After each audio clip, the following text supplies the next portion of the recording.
পরম প্রেমময় শ্রী শ্রী ঠাকুর আমার, পরমারাধ্যা জগৎজননী শ্রী শ্রী বড়মা, পরম পূজ্যপাদ শ্রী শ্রী বরদা, পরম পূজ্যপাদ শ্রী শ্রী আচার্য দেবের শ্রী চরণে আমার শতকোটি প্রণাম। আমি শ্যামলী দেবনাথ। শ্যামার পরিবার চ্যানেলে আমার সকল ভাই ও বোনেদের জানাই জয়গুরু ও ভালোবাসা। আমি শুরু করছি ইষ্ট প্রসঙ্গ আলোচনা।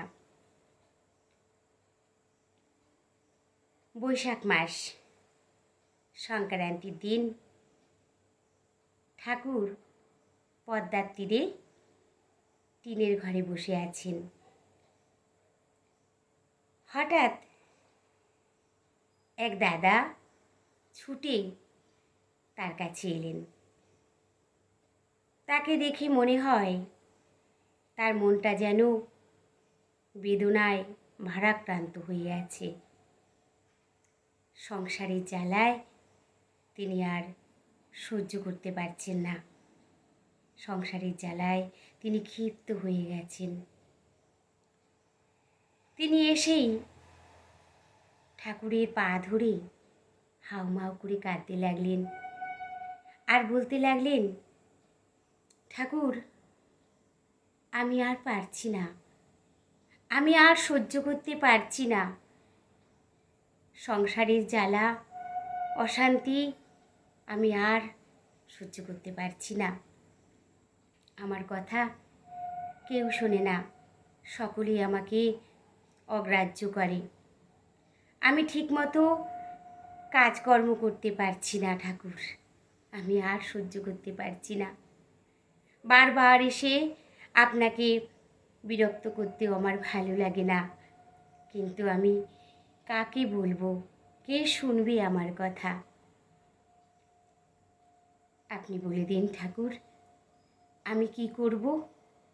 আমি এই জ্বালা আর সহ্য করতে পারছি না। ঠাকুর চুপ করে তার কথাগুলি শুনছিলেন। তারপর বললেন, তোকে তো বলি, তুই তো আমার কথা শুনিস না। দাদাটি কাঁদতে কাঁদতে বললেন, শুনবো ঠাকুর, শুনবো, এবারে শুনবো। আপনি বলুন, আমি কি করব আপনি বলুন ঠাকুর, এবারে আমি শুনবো। ঠাকুর বললেন, শুনবি? হ্যাঁ ঠাকুর, আমি শুনবো। তখন ঠাকুর বললেন, তুই এখনই একটা পেন্সিল আর এক টুকরো কাগজ নিয়ে আয়। সঙ্গে সঙ্গে দাদাটি ছুটে গিয়ে একটি পেন্সিল আর একটি কাগজের টুকরো নিয়ে এলো। ঠাকুর দাদাটির হাত থেকে সেই পেন্সিল আর কাগজটি নিলেন এবং তাতে লিখলেন, মানুষের প্রবৃত্তি পূরণের আকাঙ্ক্ষা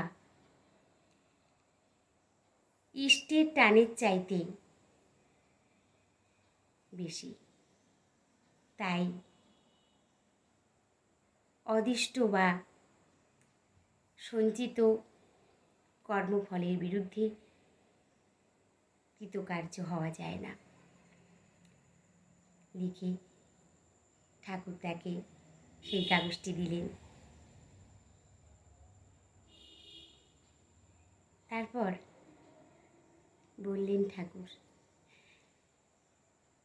এটা যত্নে রাখিস এবং এই মতো চলিস, তাহলে সুখী হবি। আমরা যদি তাকে স্মরণ করে তার কথাগুলি মেনে চলি, ঠাকুরের দেওয়া প্রত্যেকটি নির্দেশ আমরা যদি ঠিক মতো পালন করি, তাহলে আমরা ভালো থাকি। আমাদের এই প্রবৃত্তির বশে পড়ে, প্রবৃত্তির টানে আমরা যখন চলি তখনই আমাদের চলা বেপথে হয়ে যায়। আর তখনই আমরা সংসারের নানা রকম জ্বালা যন্ত্রণা অশান্তি সকল কিছুর মধ্যে পড়ে তখন আর ভালো লাগে না, তখন আর বাঁচতে ইচ্ছা করে না। কিন্তু আমরা যদি ঠাকুরের দেওয়া নির্দেশ, ঠাকুর যেভাবে বলেছেন তার প্রতি টান, তাকে ভালোবেসে বিশ্বাস করে নিষ্ঠা ভরে যদি আমরা তাকে অনুসরণ করে চলতে পারি, তাহলে আমরা সকল সময় উপকৃত হব। আমরা ভালো থাকব। আমাদের দোষেই আমরা সকল সময় ভুগে থাকি। আসুন আমরা সবাই মিলে ইষ্ট স্বার্থই পরম আমাদের সাধনা, আমরা সেই সাধনায় ব্রতী হয়ে চলি। তাহলে আমরা ভালো থাকব, সুস্থ থাকব। আমার ইষ্ট প্রসঙ্গ আলোচনা ভালো লাগলে অবশ্যই লাইক কমেন্ট শেয়ার করবেন। সকলে ভালো থাকবেন, সুস্থ থাকবেন।